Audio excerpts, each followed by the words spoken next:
আসসালামু আলাইকুম। আপনারা সবাই কেমন আছেন? আলহামদুলিল্লাহ, আল্লাহর রহমতে আমরা ভালো আছি। তো দেখেন, খোসাওয়ালা রসুন মানে কোয়াওয়ালা রসুন, এটা কিন্তু খোসা আছে। তো আমরা রাত্রে কিন্তু দেখেন ভিজিয়ে রাখছি আমি। তো রাত্রে কিন্তু দেখেন ভিজিয়ে রাখছি আমি কোয়াওয়ালা রসুন। তো এরকম ফ্লোয়ারে ধারালো ফ্লোয়ারের ডলা দিয়ে দেখেন কত সুন্দর পরিষ্কার হয়ে যেতেছে। কারণ এক একটা কুয়া বাছতে গেলে আমাদের অনেক টাইম লেগে যাবে। তো রাত্রে একটু ভিজিয়ে ছিল, খোসাটা নরম হয়ে গেলে তো দেখেন এরকম বেরিয়ে আসবে। দেখেন কত সুন্দর পরিষ্কার হয়ে গেছে।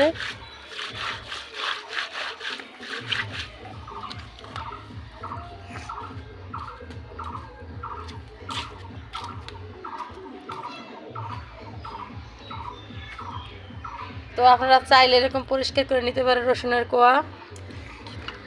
তো সবাই ভালো থাকবেন, আল্লাহ হাফেজ।